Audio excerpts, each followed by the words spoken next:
ជំរាបសួរពុកម៉ែបងប្អូនថ្ងៃនេះមកធ្វើភ្លាក្តាមសេកម្ដង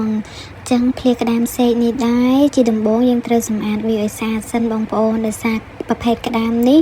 គឺវាពោពេញទៅដោយស្លែហើយនឹងដីច្រើនចឹងណាបងប្អូនចឹងហើយយើងត្រូវតែលាងសម្អាតវា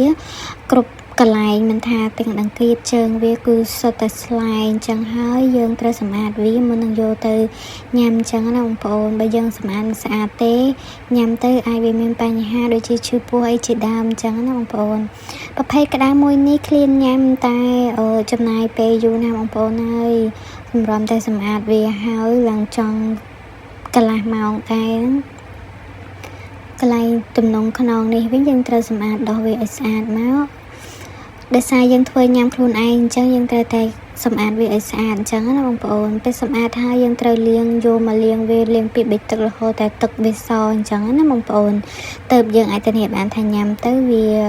ស្និទ្ធញ៉ាំណាបងប្អូនអញ្ចឹងយើងចាប់ផ្ដើមលាងសម្អាតវាឲ្យស្អាតមកលាងឲ្យបានច្រើនទឹកបងប្អូនមើលទឹកឡើងខ្មៅចឹងហើយយើងចាប់ផ្ដើមដាក់លាងវាម្ដងទៀតឲ្យទឹកចាប់ផ្ដើមសណាបងប្អូនរួចជាការស្រេចហើយលាងបែបថ្នមអ៊ំចឹងទេជ្រុះ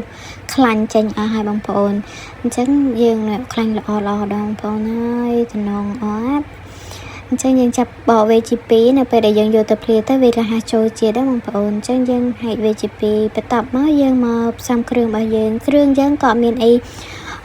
ច្រើនដែរបងប្អូនគ្រាន់តែយើងបុកខ្ទឹមម្ទេសគិតឲ្យយើងចំណាឲ្យយើងប្រើម្ទេសរៀងច្រើនដោយសារម្ទេសវាជំនួយកាត់ជាតិឆ្អាបដែរអញ្ចឹងណាបងប្អូន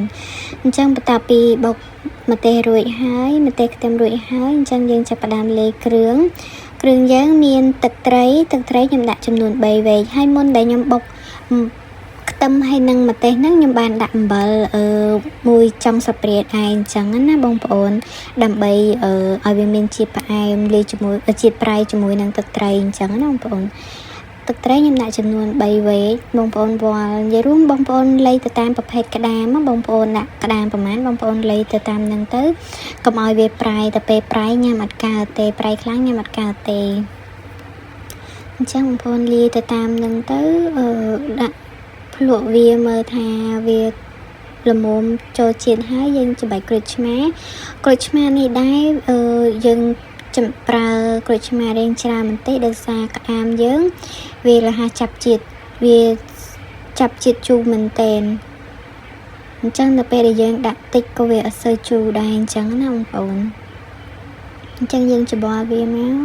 ចាអញ្ចឹងភ្លាក្តាមយើងរួចរាល់អស់ហើយតំណងអត់បងប្អូន